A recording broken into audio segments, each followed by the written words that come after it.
today? July 9, 2007. First day of principal photography on Incredible Hulk. Everybody on the street, pictures up.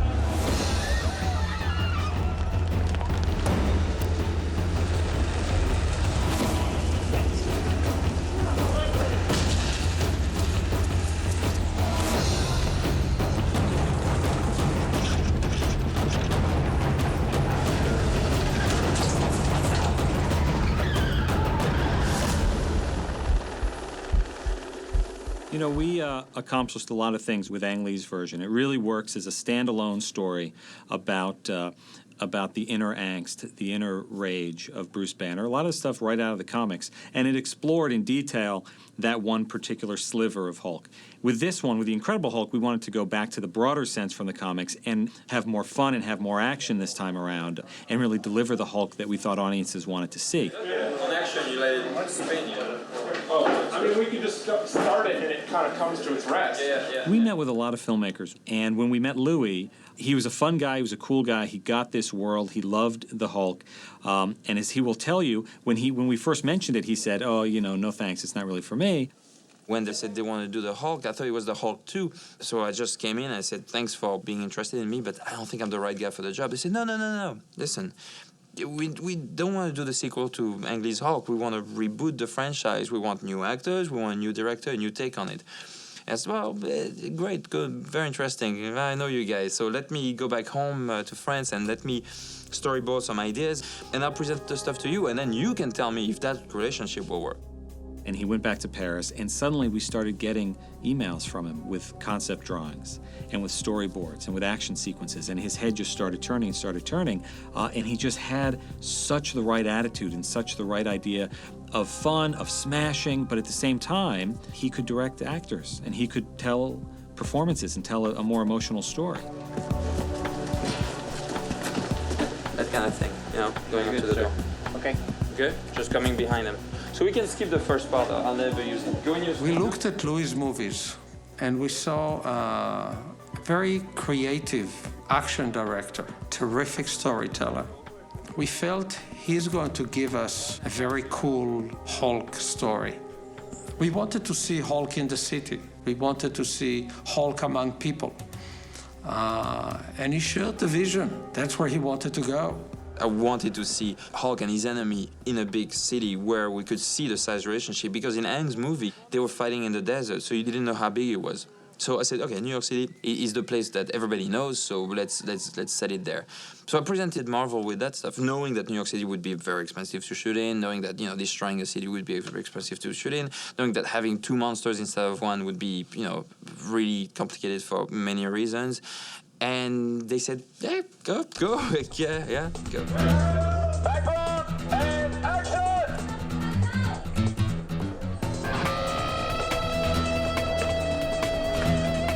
We wanted to find an actor who really could fill the shoes of Bill Bixby, who is really the iconic Bruce Banner for a number of generations. And when we talked a lot about that, we meant someone that was fascinating and interesting in his own right, so that when you're watching Bruce Banner go about his daily life and his struggles for the cure in our film, it's just as interesting as when you're seeing Hulk leap from a building or smash a car or pull up a Humvee out of the ground. And there are not a lot of actors who can do that, frankly. With Edward, we've seen his terrific dramatic performances, and there's a component to those performances in which there's a duality in the character. And that's why I think it was so wonderful to have an opportunity to talk to Edward, who's able to really delve into that duality. All right, guys, let's try this, please. Pictures up. We had a lot of actors up on the board. Casting directors came in with lists and lists of actors. You'll look at somebody, who do you want? You want somebody like this. Who would the top choice be? And Edward Norton was at the top of that list. When I was first approached about the project, I wasn't excited about it, and I didn't think it was something I was going to do. My initial reaction was, no, that's not for me, because I was a big fan of those comics when I was a kid growing up. I can't explain it. I just think that it's very, very tough to do these superhero movies well. I was not expecting Edward Norton to accept this kind of a movie. I went to New York and presented all my drawings and my, you know, inspirations and some comic books and gave him. And, you know, Edward was like listening and he was like bopping his head. I was like, okay, that was a good trip. I'm very happy I met Edward Norton, but he's not going to do the movie. Oh, that's cool. I thought the odds were so long in terms of like getting at the spirit of those comics, that being true to my relationship with them when I was a kid, that I just thought I'd just rather not be disappointed, and so I resisted it for a long time. I think two things ultimately swayed me. One was that I really liked Louis Leterrier. He wasn't a big talker about it. He told me what his concerns were in a lot of ways, and they were a lot of my own same fears about the potential pitfalls of it. I love that, because I love that angle. It's a cool shot. I'll make a move like I'm just gonna jump off, like, you know. Okay. And then you're about to grab. Pretty much, no, you're gonna grab the banister to go up. Make a reach. Yeah, make the reach. Okay. And then a big part of the appeal to me was actually kind of bringing to it more than just being an actor, like coming in and being a part of re-envisioning the whole thing. Like he's trying to, and then it's like, and then the gamut, you know. With Edward, we were so lucky because when he came on board, he brought two things. He brought the dramatic sensibility that he has, and he also brought great insight and love for not only Bruce Banner and the Incredible Hulk, but the other characters in these stories.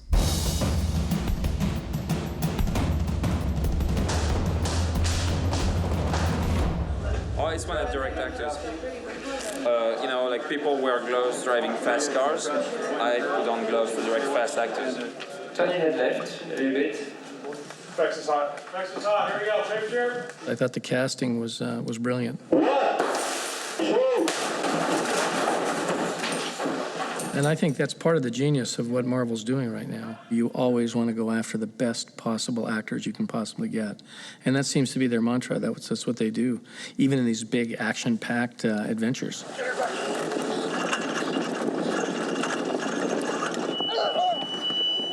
In our version of it, Betty has the totally unique quality of being able to look at Hulk and still see Bruce. And Liv's just great at that stuff. I mean, she just seems to have a very palpable connection to other people's pain or emotions, and she's got this great kind of wordless sensitivity. She looks just like Betty from the comics. Like, I mean, it's like, you know, when we went down the list of names, you're talking about actresses and things, you go, well, you could put her in a wig, and then you get to Liv, and you're just like, no, that's Betty. She's the one. I actually didn't even know that they were making the Hulk again in any kind of way, so I was sort of just very curious and intrigued, and I met with Louis and the Marvel guys, and they talked through the whole story with me. Excuse me, Dr. Stern. Hello. I'm sorry to bother you. I'm Elizabeth Ross. Ah, Dr. Ross. In some ways, it was kind of the best part that had ever been written for me. Oh, great. Perfect. Why do I make the noise? Stunt women. Yeah. Stuntmen do poof and blah, blah, blah when they shoot. Emil Blonsky. Very tough. Very tough because in the comic book he's this Russian spy, and obviously, you know, Cold War being over, we couldn't do the Russian spy. Tim, I'm here. Above you. Hello. Yeah, hello, hi. And one day I met Tim Roth. He said, I want to play that guy. I want to play the enemy. I want to play the foe. I want to play... I want to do that. I want it for my kids, you know? I loved the idea of it, but I was scared, you know, if you do a film like this, I got to take my kids to school, you know? And I was like, am I going to be cool? Are my kids going to think I'm cool? And we came up with this idea of a soldier at the end of his career, and that's why he wants the thing. It's like, yes, exactly, that's it. In the end, it always comes down to small conversations with the director. It doesn't matter how much money you have in the end. I think it comes down to actors and characters. Otherwise, none of it really works, you know? Plus, you know, at some point, you end up on a lunchbox. This is a whole new level of weird. I don't feel inclined to step away from it. Good, cut. One more. Got it. Go it again. Every day, I have to remind him, did you read the screenplay? Did you read the screenplay? Yeah, so every day, when you signed on to this, did you actually read the screenplay? I tell him no, of course I didn't. And I have to tell him With that. all the complaining, I'm like, Every day. hold on. William Hurt's one of the best actors. His name came up, and again, we looked at each other and thought, well, he would be great. He's an amazing actor. You look at his nominated performance in A History of Violence. And I said, he clearly has something in him that he doesn't let out very often. What if we asked him to come on board this? And he looks totally different. He looks like he stepped out of the panels of the comic book to become Thunderbolt Ross. So next time, more feelings. More feelings. More feelings, like a little bit more emotional next time. I don't think that's what actors are supposed to do. Okay, here we go, guys. We went into this meeting during the initial rehearsal period, and the person who kicked me over the line was Kevin. Move your asses! And he said, it's the mustache. I mean, you just go to the comic book. And I was like going, yeah, that's right. Absolutely, absolutely, absolutely. Because in every one of the iterations of the comic book, there's the theme of him, you know. He's got that silver hair, and he's got the silver stash, and he's got the big eyebrows and all the rest of it. And I thought, oh, this is great. I can make a bold statement. I can do something bold. Films of this size are about the race to release. Once you get a release date, the clock is ticking.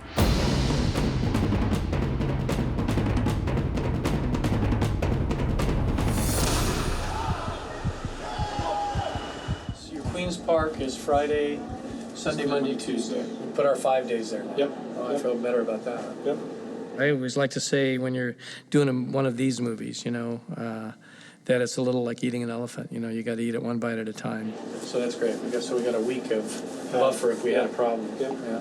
So what we'd like to do is we're going to go through in schedule order. You should all have shooting schedules in front of you. Our goal here is to try, let me give you a quick overview, and then we'll get into details of each scenes. But Monday the 16th, we're at Consumer's Glass. Sometimes being forced into a situation, a convenience of logistics, or pressure to achieve a schedule can add to the greatness of the final outcome. And we put our heads together and figured out, how do we make this movie? It's massive. And one of the glorious finds we had was the Consumers. It was like a real huge cavernous rusted factory that could have collapsed any second. But we were like, okay, I think it can hold one more week. Yeah, the bottling plant in Hamilton is the most dangerous building I've ever been in my life. But short of that, we shot there, and we had to put the Hulk in a very, almost an Aliens-like atmosphere. Very dark, in and out of shadows, and it was the perfect location for that.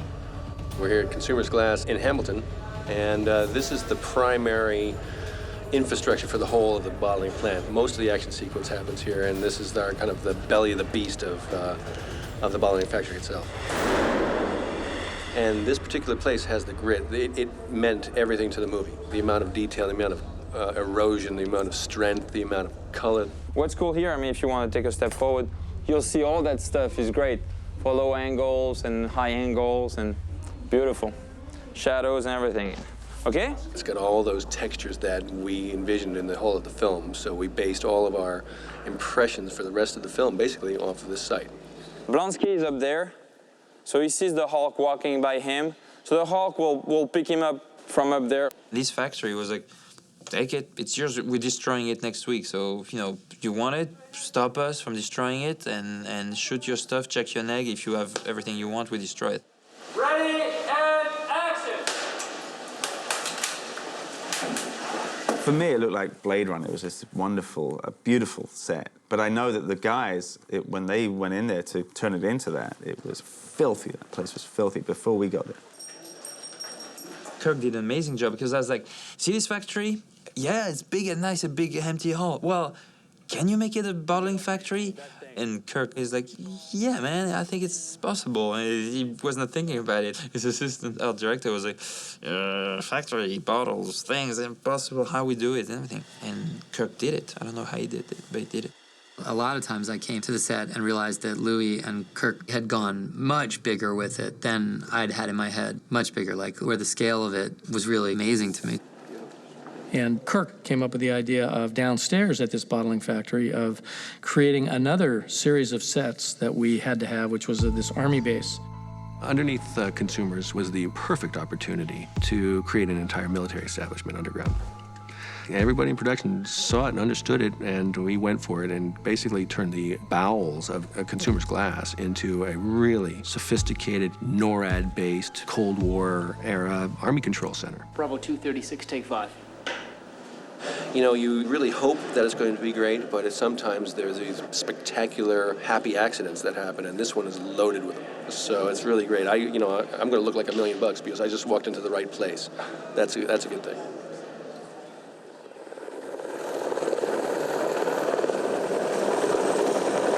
It's basically a beehive of activity around here right now.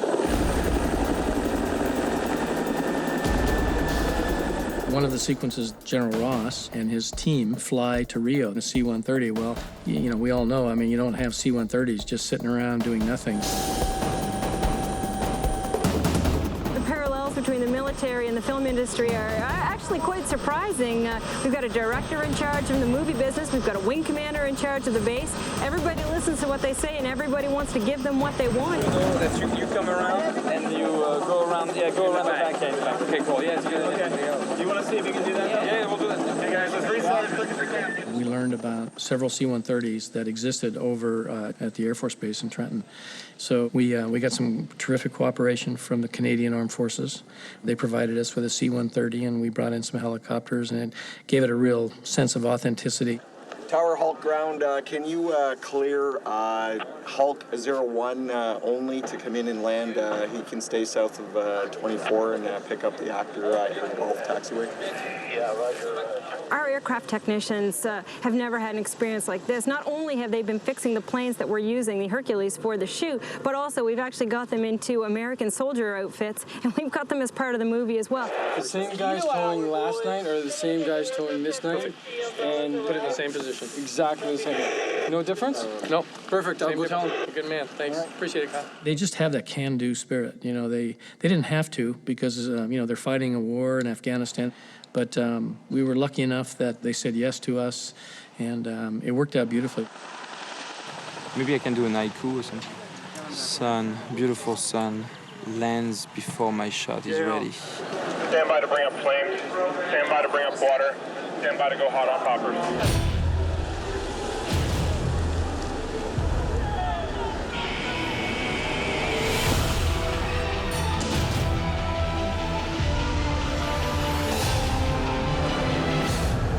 Crazy. Absolutely crazy. Well, when Louis said that he wanted the climax of the film in Harlem, at 125th Street, in front of the Apollo Theater, I said, bring it. Then he said, we really can't go to New York and shoot in Harlem. We can't trash anything. How are we going to do this? One of the reasons we chose Toronto, Canada, as our shooting location is because the mayor of Toronto was a Hulk fan. He really helped us to close down a significant portion of Yonge Street, a big thoroughfare in the downtown Toronto. I like it better on this side because then I can always do, that's my favorite side, but... You ask them, you say, look, this is what we intend. We want to turn 4 blocks of Yonge Street into a backlot. It sounds to me like, based on what he's saying in terms of the traffic patterns and all that, and what they're sensitive about, that we're best off staying with the same direction the Abomination travels, so that we start our work up there and work our way down. You know what I mean? We want to get in there as early in the evening as we can and shoot all night long until the sun comes up. On a smaller scale, it was a little like the generals designing the invasion of Normandy or something. It felt like that anyway for us.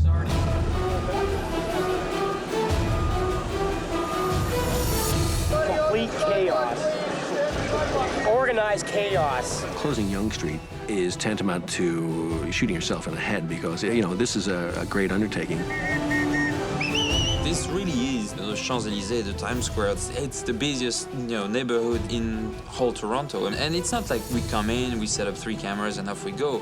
We had burning buses, turned over cars, explosions, lights galore. So it was very gutsy, and I must thank the city of Toronto because we were given absolute freedom from 7 p.m. to 6 a.m. It's obviously too high.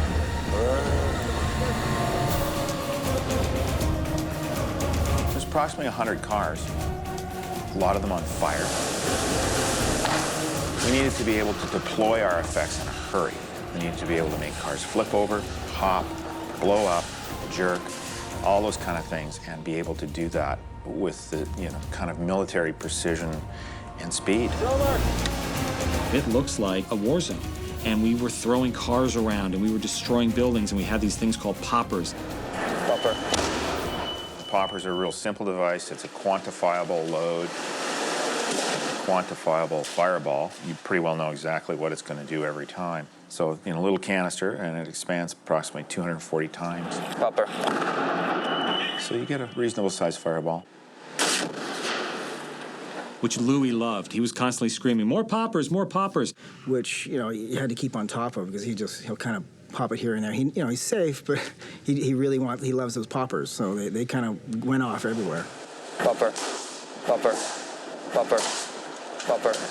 It's like something you put under a car or anything, and you set it up, and it just explodes, and it's pretty cool. I think I like blowing stuff up. I don't know. I think I get that. 3, 2, 1, go!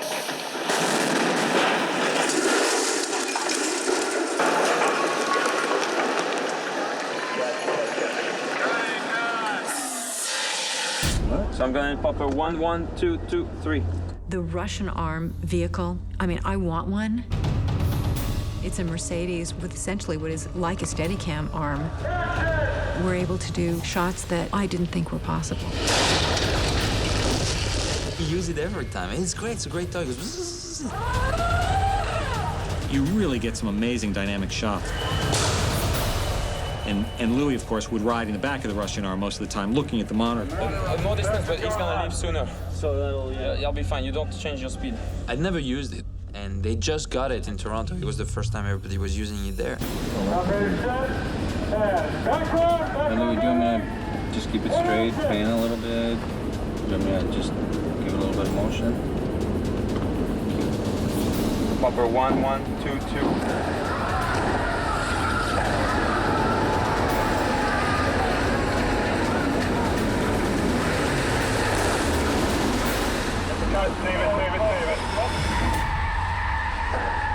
And we broke it in nice. Actually, you literally kind of broke it.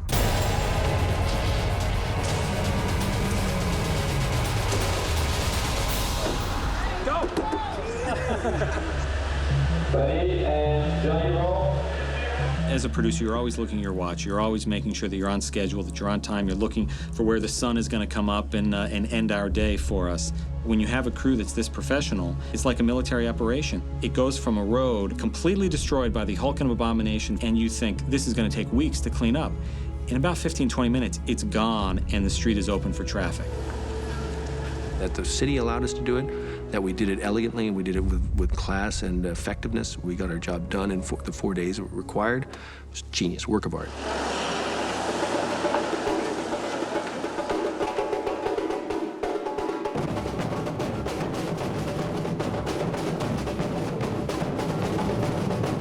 You know, in the comic books, the Hulk is not tethered to any one location.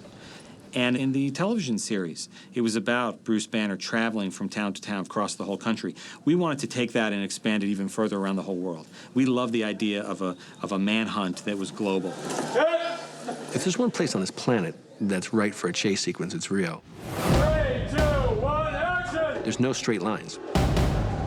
So in essence, if you need to go to A to B, you're going through an alley, you're going on a roof, you're going through a street, you're going into a slum, onto a cobblestone streets. It's endless. It's endless of the textures and the variety of places to go.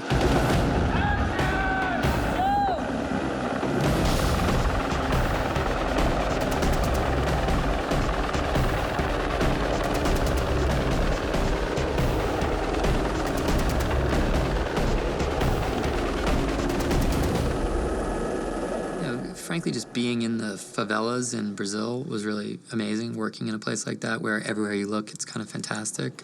I think Louis had a really great sense of the scale of it. People have to experience the favela once in their life. That it should be, you know, in one of these, 10 things you do before you die. Visiting a favela has to be one because it's thrilling. Molto bon. And action. Good. For those of you that don't know what a favela is, I didn't know until I went there. But there are these communities that literally hundreds of thousands of people live in it. 76 Bravo, take 2. Ready, and action. They're built on hillsides, and they're one structure on top of another structure on top of another structure on top. I mean, it's just a mass of structures, and there's little corridors, little alleyways that work their way through them, and stairways going down to the next level.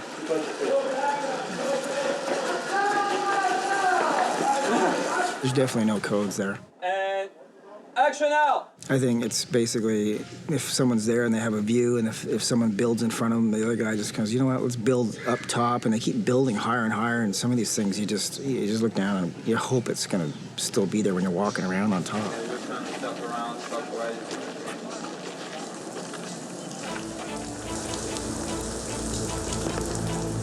When shooting in Brazil, don't go during the rainy season. Just be smart about it. Unfortunately, it's raining. And everywhere we go, it's raining. And it's not supposed to be raining in the scene, so we have to wait. It's rainforest. Main unit got soaking wet. That's funny.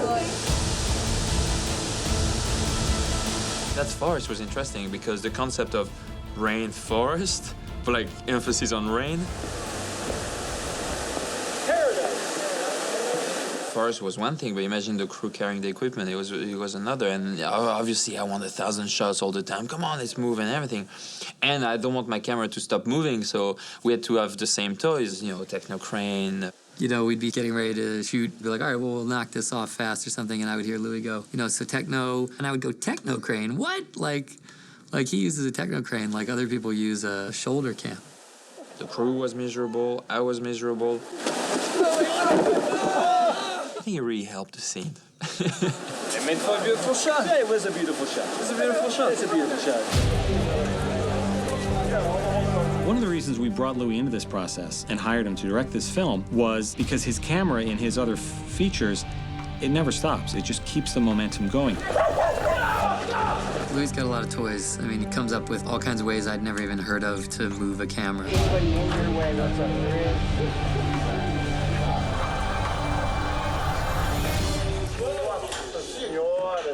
It's not frivolous. They end up in the movie.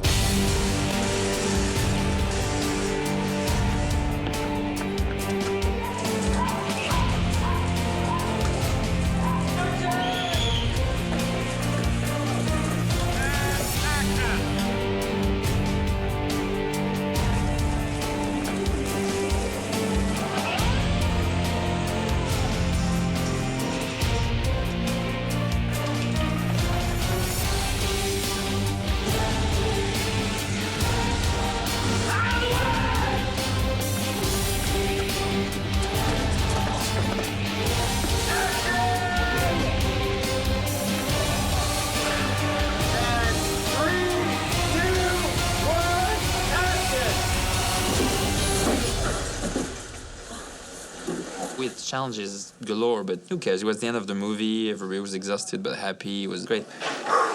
And that was so frustrating for me because I wanted to shoot everything, and I only had 5-7 days to shoot there, and the weather was not cooperating. I was like, oh man, I want to shoot that. So Brazil, I'll be back. Hey guys, that is good night and goodbye to the Incredible Hulk in Rio. Thank you all very much.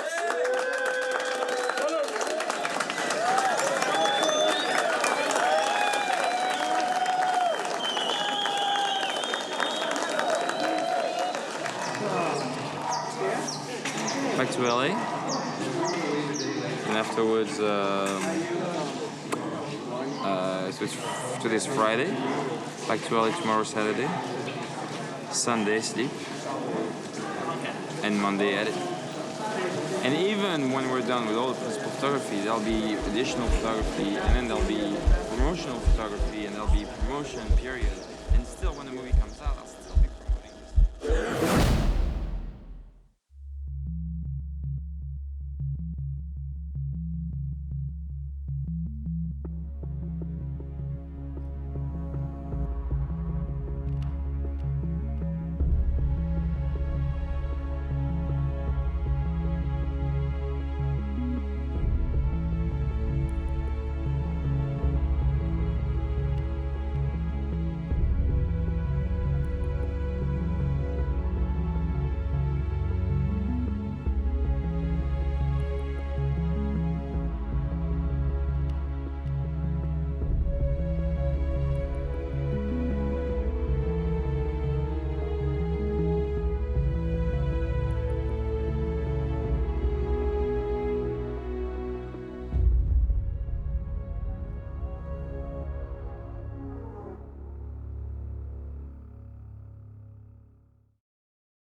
The things that are really enticing about doing something like this are also the things that are terrifying about it, and vice versa.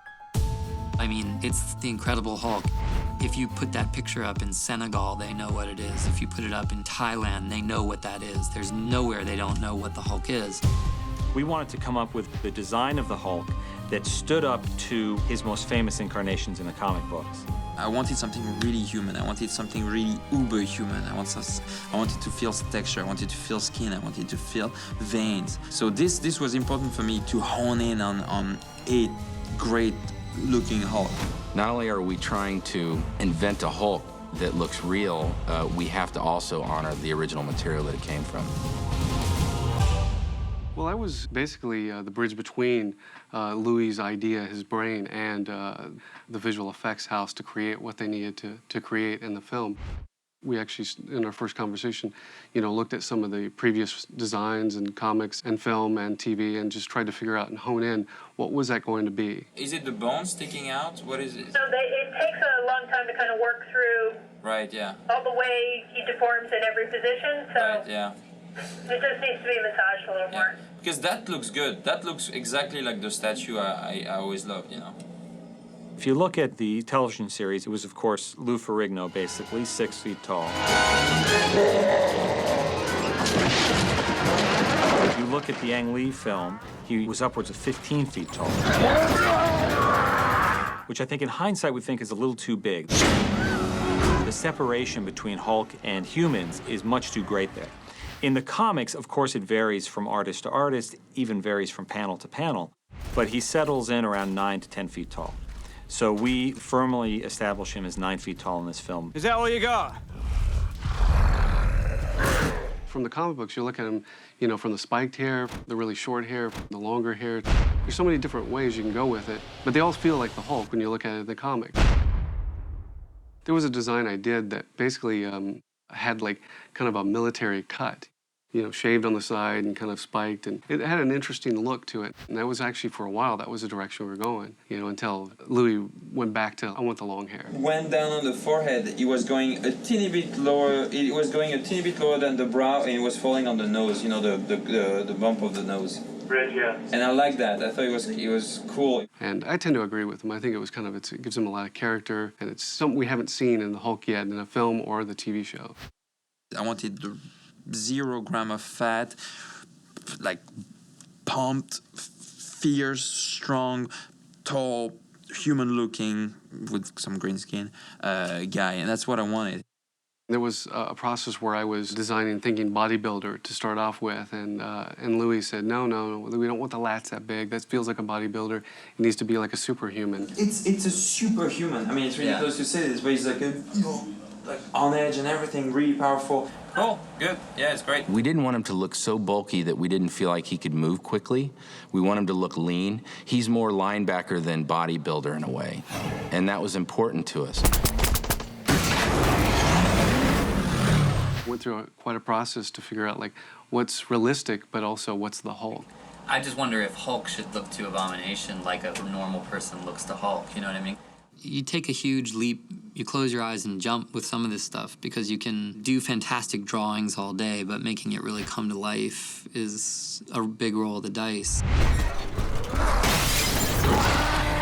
Because everybody was skeptical at first. Everybody was like, I don't know if you can pull it off. It kind of like gets better, yeah. And then as it straightens out, now it's like, yes. Then it's a cut. One of my criteria in the beginning was when they said that Hulk was going to be largely a digital creation I said, well, if there's no way for me to play Hulk, then it's not really that interesting. Because as an actor, that's what sort of makes it complex. And you make that cut back, he has for the first time, like you're seeing Banner and Hulk starting to fuse a little bit, and you can see him go, I think that's like a cheer moment.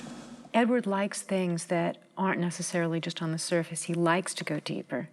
He likes to find things that are mythic. He has a very, very hard time focusing on what it is that's coming at him, and it always seems, in some ways, worse than it even is. Once he bought into doing this movie, and once he got on this movie, he invested himself so heavily that it's been an extraordinary experience for us. I can just keep going as long as let's just do it. Okay. The technology's come a long way, and there are ways now to be able to literally act the emotional nuances of Hulk and actually do the acting, both the physical movements, but also even a very nuanced kind of work, even on his face. We invested in the MOVA technology because it gave us a very dense map of the facial muscle system and gave us a lot of detail in how an actor's face moves. Speed. And action. MOVA contour reality capture allows us to capture flexible surfaces like the face in 3D and with a high degree of precision, down to about 1/10 of a millimeter. So what we could then do is have Edward Norton's performance for the Incredible Hulk be exactly captured as he did it. And then the visual effects people can go and take that and stretch out his face, extend all the different sizes and whatever else they want to do, and make him into the Incredible Hulk. It's all of those subtleties that make the difference between a CG character and a human. So the more of that we get from our actors, the less we have to keyframe once again. The more organic it'll look, the more you'll believe in the characters. Could we do one where we go from angry and then maybe to curious? So that technology is going to help us create a real organic movement to their facial performance. What has been done before with motion capture is there's been dots put on the face, either little markers or, painted dots. And you get very little information, just a few spots, maybe 200 spots on the face. What we do is we actually sponge on a phosphorescent makeup, and you get this random pattern that glows in the dark. And that glow from the phosphorescent makeup has a random pattern all around the face because it was sponged on. So one camera sees a random pattern, another camera sees the same random pattern, they triangulate, and that gives us the 3D surface. It's almost like we're barcoding every millimeter of his face, and that's never been possible before. I mean, literally a year ago, there was no technology that was available to make that possible. And in the end, I think we got a pretty nice Hulk. He's a bit more of a street brawler. He's less bright green. The stuff that our guys did with the muscles and the skin, the translucency and the veins, and it makes these shots just sing in terms of realism. It's really fantastic stuff. Perfect. Veins come up. That's what I was doing last night. You see him looking and you see him go, you know what I mean? Like you actually see him. You see Banner fight for control. We also, frankly, just did something much more lo-fi, which was video reference, just me acting out the creature's moments just in a video camera so that the animators can reference it, which is very lo-fi, just literally them being able to look at it and use what you're doing as a reference for the animation. That kind of thing. Lots of trial and error. We tried, it didn't work. Then we tried again, didn't work. Changed the texture, did this, until the last minute. I mean, we literally found, the shape of the face of Hulk last minute. It was finding the right balance between staying true to those caricatures, those extreme expressions, but at the same time, what Rhythm Hughes has done with the technology is, the skin and the muscle and the textures, it looks real.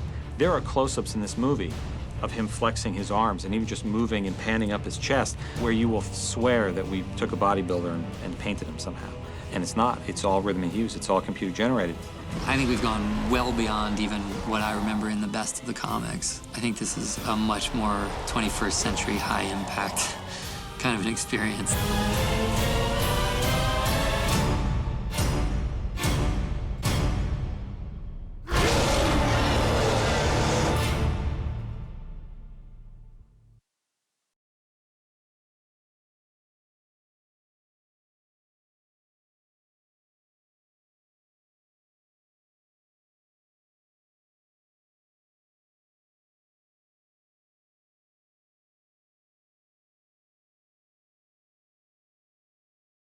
It's very important to have a good villain, and Hulk, the problem with Hulk is that he's all powerful, that nothing can hurt him.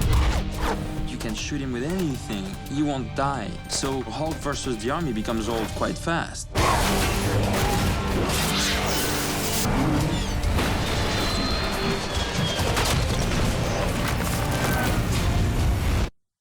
Until, you present them with a real enemy, somebody who's as strong, maybe a little stronger, as smart, maybe much smarter, and also who's vicious and wants to hurt, and now you have a problem. It's difficult stuff. I mean, Hulk and the Abomination are some of the most advanced CG creatures we've ever made before. And they're the stars of the movie, so they gotta look good. That is a huge challenge because the first 95% of that is technical and very difficult, but the last 5% is near impossible. And so that's the hump we have to get over on this movie. We had to create a character that was dominant to Hulk in almost every way. His name was Abomination, so we returned to some of that base material in the comic books. And so Louis and I came up with this idea that Abomination's gamma injections have caused his bones to kind of grow towards the outside of his body. I love that, that bone that comes out here. That's the idea. And we thought it would give us not only a different structure than Hulk, a structure that's got hard surfaces like on his chest and his head and his back, his spine grows out of his skin. And he would look like the Abomination. He would be something that is just ugly but giant. He's 11 feet. He's 2 feet taller than Hulk, which is a significant advantage in our movie. 3, 2, 1. Stop! Yeah! The motion capture has really allowed us to bring a very organic, human type of animation to our characters very quickly. That was nice. Yeah. That stop, huh? That interactivity is crucial to us. We found that when he jumps and he throws his arms forward and up like this, it feels too much like the Hulk. Yeah. And where this is, he's bringing his arms, elbows up. What I wanted to do was really create two characters that had their own signature, that each stood out as individuals.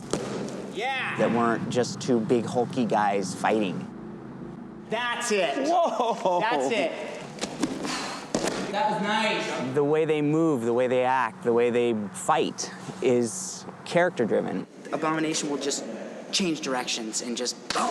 Yeah, he has the ability to put himself through the concrete, through the glass, and there's no grace to that aspect of it. So we're trying to work out choreography, and because the characters are so different, we're looking for different textures in the character, not only in timing, but also how is Hulk different from Abomination? Boom. Yeah, exactly. Good. And then watch out for pivoting. Hulk's gonna pivot. Your step. Yeah. You're a boom, boom. To break it down into its simplest of terms, the Hulk is a steel ball, and the Abomination is a cubic triangle. How does a steel ball fight a cubic triangle? When we were talking about doing the movement stuff, my thing was lock, load, and fire. Like, he can spring, he can go so fast and so quickly. Because he can go in any direction at any time. Yeah, he doesn't have to like wind up like the Hulk would. He's just special ops guy. Right. It's like a new being, a new creature, a new version of human. 2, 1. I think if I lose Tim, if we lose a little bit of the hollow, let's keep him upright. The great thing about having Tim here is he's going to be Bolonsky in the film, so we want to try and get some of the elements that Tim brings to Bolonsky into Abomination. So it's absolutely crucial that Tim be here to be able to see what we're doing, to be able to give us input, to be able to marry those two characters together, the characters of Bolonsky and Abomination. But not looking for your descent, not looking for your landing. Yeah. That's the it shouldn't be fucking. You're just like, and that's so fucking waiting for your landing. That's so cool for you. That's so cool for Blonsky. Yeah, he's so like that. In contrast to the way that the Hulk moves, I think my character is more spiky and harsh, and also shark-like at times. It's like, if he hovers, like, and then he turns. If he's looking at you, if he's walking down and he turns and look, you're dead.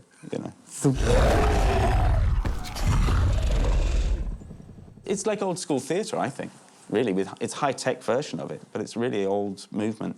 It's like back to the early days of theatre, really. 3, 2, 1. And you get to get angry and fight and roll around and throw things. I mean, it's pretty cool. We're going out like this tonight. Here we are. My intention is to clubbing. lose all dignity. That's why I signed on to this movie. It's kind of the actor's chance to speak to the sort of animation guys. There we go. It's kind of ridiculous, as you can see, but yeah, it's fun. It's extraordinarily embarrassing, and you feel utterly ridiculous. But what they had were these big monitors up, and then as you were moving, you saw a rough sketch of your character. That was killer. Then you rear up and go the other way. He's like, put me in the suit, mate. Come on, let's go. You know, he just likes to get in there and get in the trenches and go for it. And that's the great thing about him. Well, you're at an angle, and then you increase the angle. Okay. You know what I mean? It was. I'd never seen this. This was my first time of doing this, and I thought it was wonderful. 3, 2, 1. We're in a giant video game, you know? So it's like, before you know it, it's lunch. We're like, oh, hang on a minute. You know? So it's been fun. I can't call it a job. Oh, going! Trying to be cool on this thing. That's all right. Rear up and look down. But yeah. It was really important to get not typically, you know, Abomination is not going to look like Tim Roth, and Hulk's not going to look like Edward Norton, but just sometimes they move, sometimes they do something, sometimes, you know, Abomination moves like this that will remind you of Tim Roth or Emil Blonsky, the character he plays in the movie. Ready and action. Right. We're going to see a lot of Tim in there. We're going to see a lot of Tim's eyes and a lot of Tim's mouth. So we're really going to bring his look and that sort of cheeky attitude he's got as Blonsky into Abomination. Good. It's good. It's good. It's a very strange thing to do. Yeah. How'd it go? Yeah, it's starting to feel like home in here. A little scary. No, this is home for us. And that's the beautiful thing about the motion capture is that it gives the animators a really solid base to work from, and it gives them sort of a soul, a little spark of reality, of something that's come from something organic. Yeah. The stride has to be big. That's key, yeah. I mean, now that I see what you're doing, I understand. Yeah. I thought you were. You can't, but it's very hard. You can't. Having tea and talking about, you know. Yeah. Well, we do that too. He's more of a triangle and he's more of a ball. Yeah. When Terry watches the film, he'll be sitting at home and going, you know what? I remember doing that action, and I remember doing this action. It's never used on a frame-by-frame basis. It's always taken by our animators. And the animators import it into their file, and then they use what works. And what doesn't work, they reinvent. If you can start from realistic motion and work from that, that's where you want to be. Rather than spending weeks and weeks and weeks just getting to that point, it's great to be able to start from there. The motion capture really gave us that basis in human physiology that I don't think we would have been able to achieve so quickly otherwise. Any last words? And then from there, it was weeks of really polishing, making it superhero-style motions, making it really fit each plate and fit the story. With Hulk, you know, you can take a human and you can use them as reference. For Abomination, you can only do that to a certain extent, and then you've got to go off into, you know, crazy land. Crazy land. One of the benefits was that all of our technology that we're developing for Hulk, we knew we were going to be able to use on Abomination. But one of the major things that they told us was Abomination's this guy who's like exploded out of his skin and his bones and muscles are like visible. And at that point, we're like, oh God, you know, what are we going to do now? There were certain parts of Abomination that were actually harder to figure out than Hulk because of the exposed bone. The spine was a very difficult thing that we had to tackle, the way that it flares out and the way that it compresses, and also the clavicles being exposed and the hips being exposed. So there's the pre-animation stage where we kind of build the theoretical model of what we think is going to work. Then we go in and we give the texturing for the color. We actually do another pass of displacement that kind of gives all the veins and the ripped muscle qualities. After that, then we have the blood flow into the muscles. He always has a heartbeat, so you actually see the blood going through his veins at all times. Everybody who works on the movie puts their own little spin on it. All the artists, they're part of the character. It's a lot of fun that way. I mean, they're so proud of it when they're done.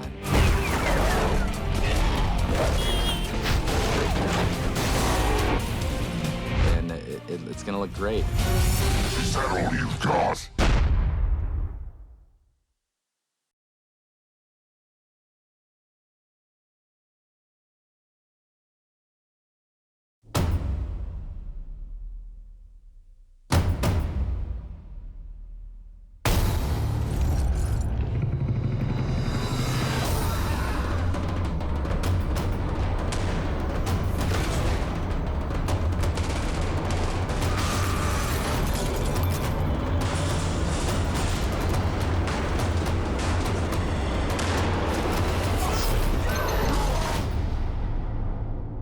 It's very important for us as filmmakers to want the audience, to guide the audience in wanting for Banner not to Hulk out, not wanting Banner to Hulk out, and sometimes wanting Banner to Hulk out. So Brazil is like this. At first you're like, no, don't. You're surrounded by people. No, don't. And then in this factory, when he's alone, surrounded by bad guys, you're like, come on, do it, turn into the Hulk, and eventually he does. Here we go! One of the things we felt like we wanted to do was not blow out the Hulk, not blow out that part of the story too much too early. So Louis used to talk about the bottling factory as, he called it like the ghost in the darkness. It was the monster in the dark. You don't want to give everything to the audience at first. You want to hold back as much as you can and get them to, did I see it? Didn't I see it? And you catch glimpses of them, and the soldiers don't really know what's going on, and the bullies sure as heck don't know what's going on. And the audience begins to see and will see the Hulk in and around the shadows, and you are not quite sure, is that a pipe? Is that a bottle? What is that? And an arm comes out, and it's the Hulk.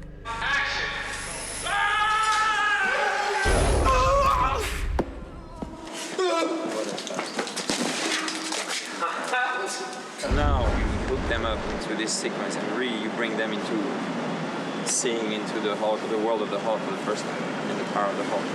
It really is our first Hulk sequence, so it's very, very, very important for us. And action, go! And fly! So you're gonna see the guy with the yellow shirt and the guy with the royal blue shirt turn around fast. That's when the guy goes, and that's when I'm gonna cue you right after that. Team 2 is going this way, and Team 3 is going forward. It's a lot of geography because Louis and Edward specifically wanted the real geography working so that when these guys came around, it actually would happen. If they came around here, Hulk was here, and it wasn't just piece. It actually all made sense.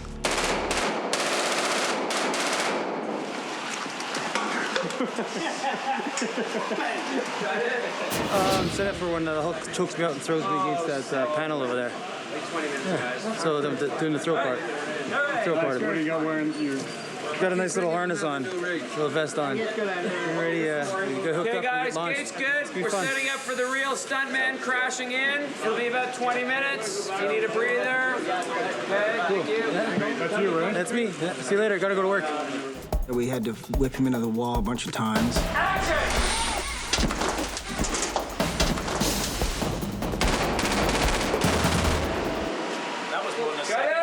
Johnny, you good? See, normally I don't let older guys like this do this kind of thing.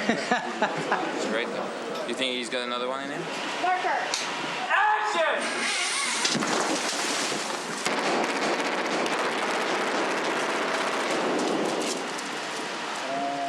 Johnny, good? How's that look? It's good because then you really see it's him, It comes, and then it comes down, bam. It was really cool. It was like nice and faster. It was good. It was good. The extra 15 PSI helped.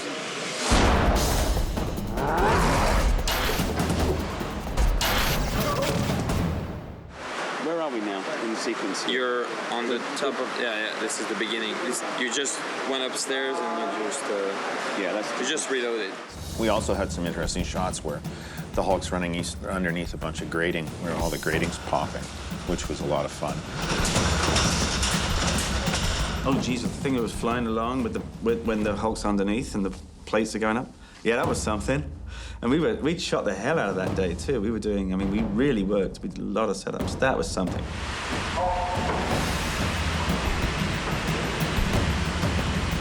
The idea of this shot is that there's the Hulk running through this factory underneath this walkway, and he's a huge guy. So he's banging the walkway as he goes, and the grates are flying up. And Tim Roth is down the other end, but he's firing like crazy. So we come flying down the walkway. The grates are popping. We're staying as close as we can to the grates. It's very dramatic that way. And then we rise up at the end to close up on Tim as he's firing at the enemy. That was actually a bit scary because I had to walk backwards and be firing at the same time, and still be aware that thing could flip me, and it was kind of scary. All these guys know what they're doing. All these They, you know, guys who do these big movies, most of the stuff I'm on, it's like 2 cameras in a corner, you know. You're lucky if you've got a tripod.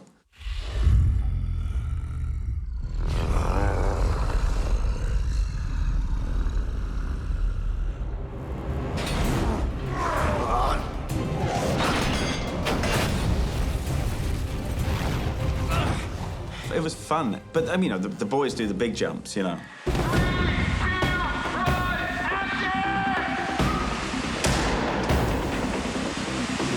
But the more you can do, and the more that they can make you feel safe doing stuff, the more shots Louis can get. You know, that's the gag.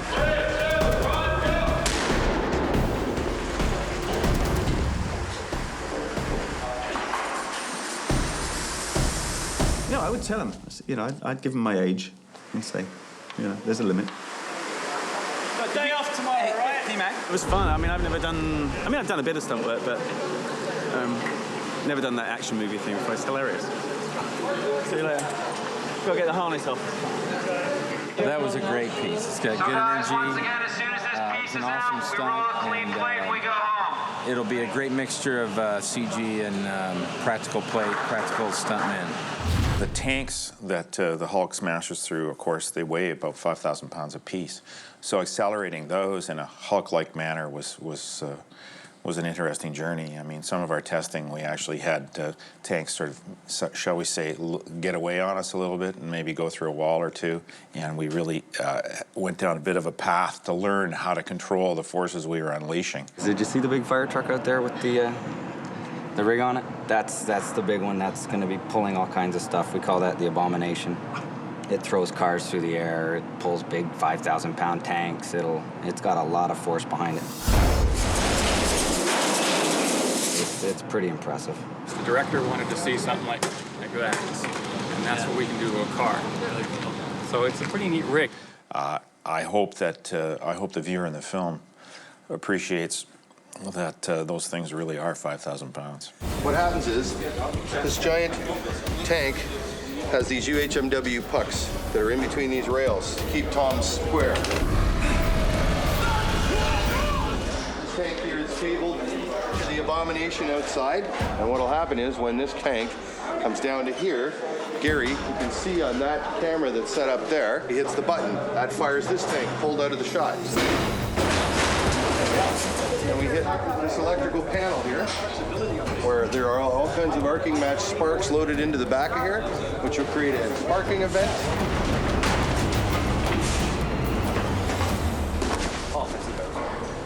How was it, Mark?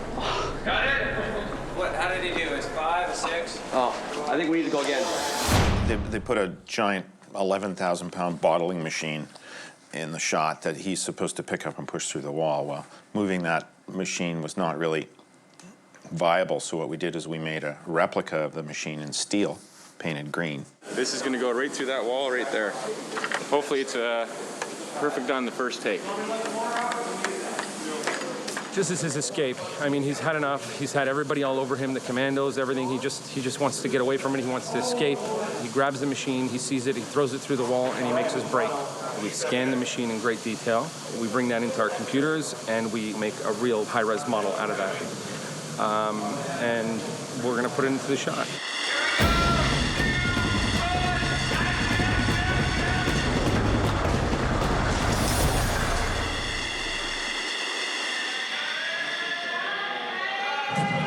How was it? It was good. It was great. It worked out beautifully.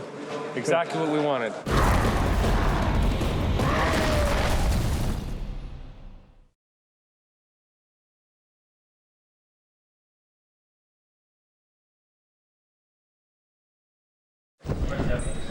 It's a big visual effects day. This is cool. It's a big visual effects day. This is our first Hulk out.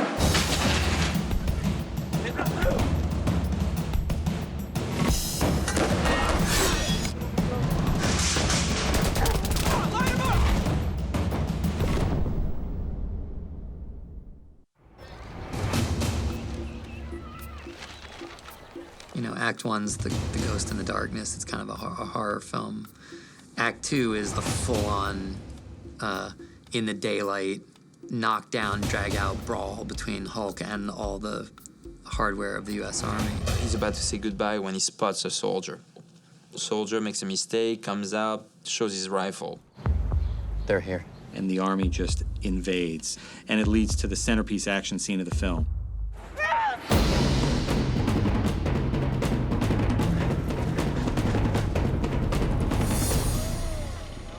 I've never done a kind of action movie type thing. I mean, that's never been required. So when we were doing the speed running, for example, ultra fast running, and it was really, really wear and tear. And I'm not young. So it was difficult. It was really difficult. Tim Roth was out there doing everything. Everywhere I turned around, he was on a wire doing things, running, and we had this speed run where we kind of dialed in where he had to run super fast. 3, 2, 1, action!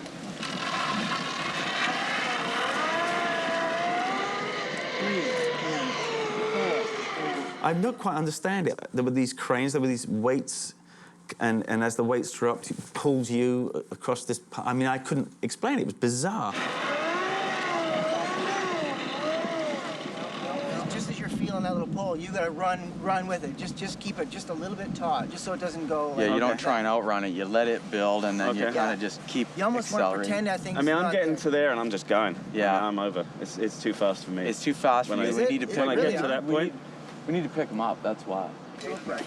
Yeah. So now it's all groovy. Now, if I can't do it, it means that I just can't do it. Okay? And that it has to be stunty person. We had this little traveling system and a harness and a weighted counterweight system, so we'd drop and it just sends him. He probably got running about 30, 40 miles an hour at one point. On top of that, you've got to act as well. So you can't just... I mean, the first time I did it, I was like, stay up, stay up, stay up. And you forget the camera's on you. You've got to do the other job, too. It takes him 3 hours to wake up, so there's like 3 hours of like problems, or like change this, change that, and everything. So then you can think about this part and remember the lines. And now... What lines? Oi! I've got lines? Copy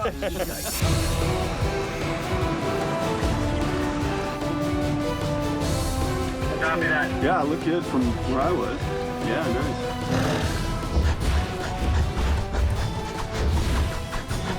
Blonsky, not yet!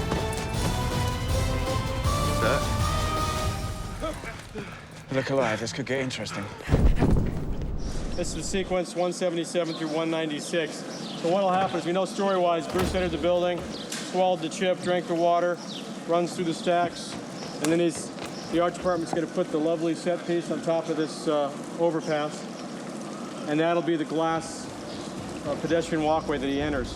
The storyline asked for a raised glass walkway, and what we looked at, I just saw it one day, and it just actually hit me, saying, we can use the infrastructure of this beautiful Gothic walkway, but put ours on top of it and seamlessly build it within the structure. The pedestrian overpass in the university scene it's kind of a unique sequence. We essentially trap Banner in a glass tube, and they fill it with gas to try and get him to pass out. Put 2 canisters in there with him. Fire!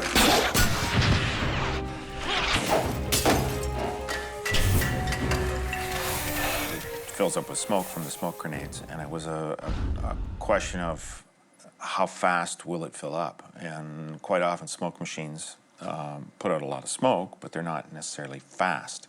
And it was actually the director of photography, Peter Menzies, that suggested, well, what about steam? And I said, well, steam won't work. But I said, actually, if we put steam through dry ice, it will. Which meant that the tunnel could fill up in literally 5-6 seconds. It's good, huh? Good for my skin. Yeah, it's good for my skin. The first Hulk out, we didn't see anything. Now we're gonna see little things. We wanna see things that I loved in the TV show: the shirt cracking, the boots exploding, the pants ripping, and exploding at the base.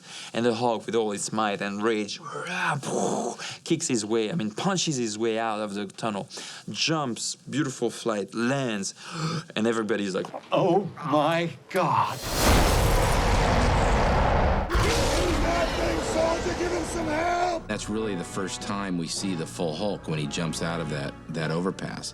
The biggest challenge is really that, none of it actually happens. So this is pretty much the background plate. We're gonna layer in Hulk busting out of the tunnel here, so there'll be broken metal and flying glass and lots of debris flying out. Hulk will stand there and he roar, and then he jumps down and takes off into Morningside Park. Alpha team, let him have all of it.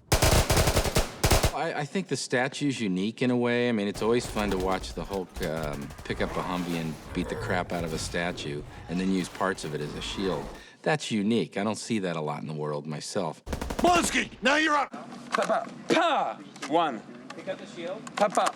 2, pa, ping. Okay, ka, 3. Pa, boom, that explodes. Remember me.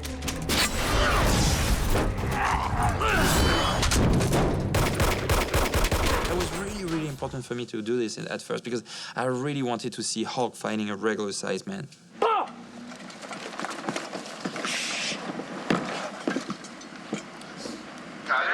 Stunt guys were extraordinary, you know. They came up with all kinds of weird ideas. Yes, I'm okay. I believe I can fly. Another rehearsal, right?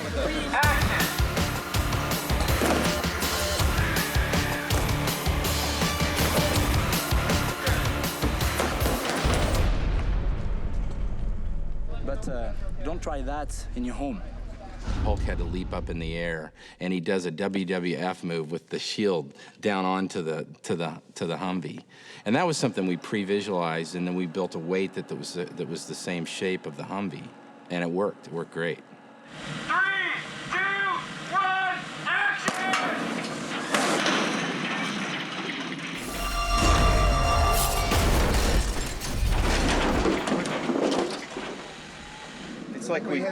It's like we dressed it, you know? It looks just like it should. It's good. And the cable cutter survived underneath. One of the things that I think we're going to be really proud of at the end of this movie is the exclamation point, which is the Apache crash. Where's the gunship? It's visually stunning. It's a great moment, character moment for Hulk to protect Betty. Helicopter opens fire, 2 miniguns, full speed, 2,000 rounds a minute, both sides. He's hurting, but he takes it. And then the helicopter is close enough, and he turns around and he sees the helicopter, and he's got one more shield with him, and he throws the shield at the helicopter, slicing the rotor off, and the helicopter comes crashing, and Hulk just curls up in a ball of Betty. Betty! This is one of our biggest events, especially in the university raid. This is an element that will go into our Apache helicopter crash. We've got a series of pipes that blow up in succession to create the movement of the chopper itself. We've got debris on the floor, which represents the chopper breaking apart. And then we'll add a computer-generated chassis that pops up in the air. The rotor mechanism will fly right over Hulk's head and hit the ground right into camera.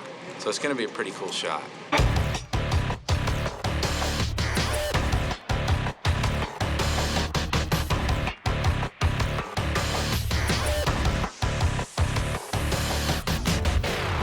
Nothing like napalm in the morning, you know what I mean? I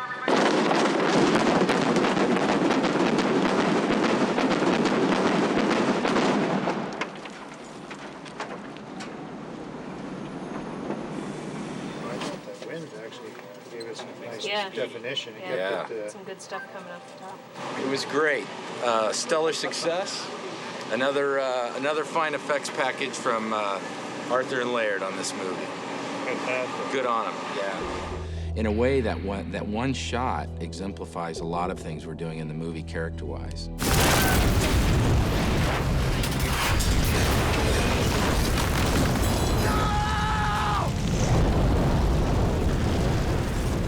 And out of the flames rises Hulk, holding Betty, and Betty's alive.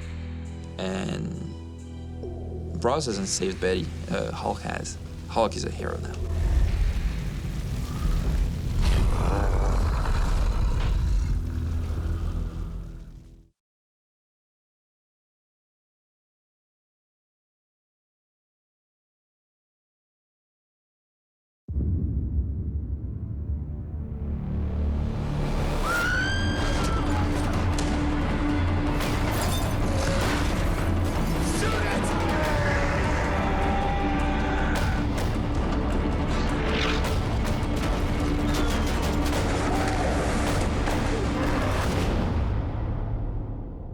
third act of the film finds all of our main characters in New York City, right in the heart of New York City. And Bruce sees what's happening, knows that the military can't do anything about it. It has to be me. And for the first time in the movie, he's going to take the chance to willingly bring the Hulk out of him to face this creature. You think you can control it? No, not control it, but I don't know, maybe aim it.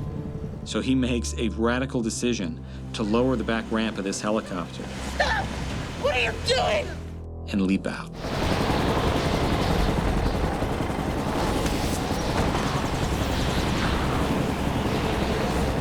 So basically, we had him in his giant gimbal of a helicopter and handcuffed, and we put a nice mini airbag down below, and he was just good to go. He just went and dove off, and it was good. He just kind of got into it, take after take after take, actually.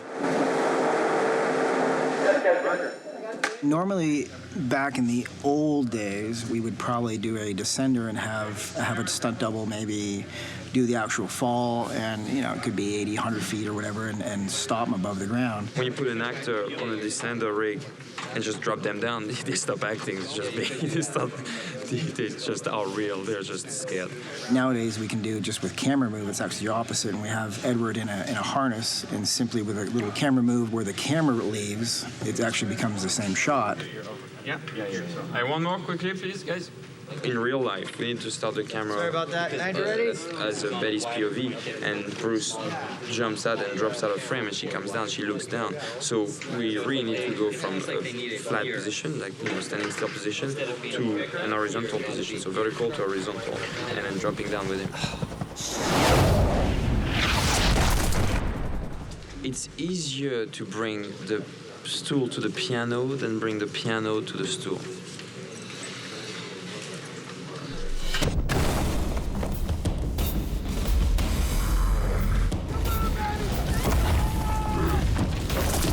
When we encounter Abomination, he's already created some damages. He's throwing cars, which is an ode to the Abomination Avenue. It's a comic where he's running after people, and then there's cars and people flying everywhere.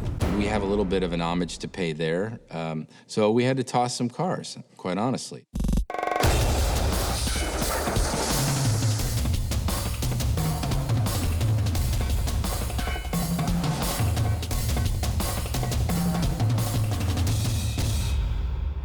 Very beginning, it became clear there were certain elements that everybody really wanted to try to fit into the fight. It's the biggest bar fight in history, and that's what we set out to do. It's an extraordinary ride at the end of the movie, but you have to do that. This is Hulk and Abomination, and people expect nothing less, so. You don't see him now, but Abomination's going to be right over there, and the Hulk is going to be right over there. And they're going to meet right in front of that side. It's going to be very cool. Hopefully the storyboards lead into the animatics, lead into the shoot, lead right into the final animation. There's always detours along the way, but it works. And I came up with, all of us, we came up with these ideas of like, okay, what if he was to take a police car, split it in half, and use it as boxing gloves? And I was like, yeah, that's so fun. The car boxing shots are really cool on a lot of levels. We did have motion capture, we did have previs. We have some really good footage of R&H employees acting out, beating the heck out of each other.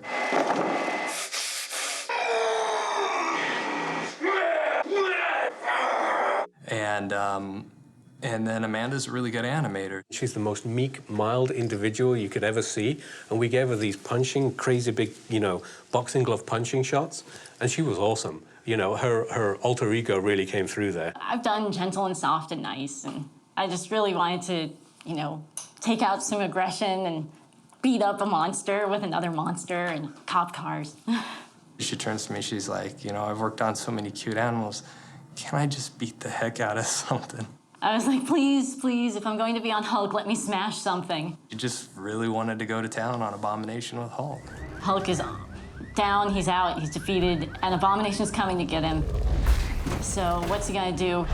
He sees a cop car, and he smashes, Hulk smash, and those shots were done previous to the ones that I did. And then my shots, he grabs each of the gloves, picks them up, pounds them roars at the screen and then comes charging in full speed at Abomination, and he just lets him have it. I mean, there's no way that a bomb is going to win this battle with the two gloves on his hands, and he's just pummeling, and there's just pieces flying everywhere. This was a really great shot. Is that all you've got? Well, I had the best sequence in the movie. It was the very end of the movie with Abomination and Hulk. This is it. This is the fight between them, and I was really lucky. I had a blast doing the sequence. It's all action stuff, you know, and as an animator, it really doesn't get better than that. It really hit home when Ed and Louis came into the studio and they presented us what the end of the movie was going to be. If you're Hulk, it has kind of a... Ed and Louis acted it out in front of us in the screening room and could just see my face, you know, what they wanted out of this thing and the amount of time we had left. My first take on it was, wow, that's a lot of work and we don't have a lot of time, but it's going to be really fun. And action!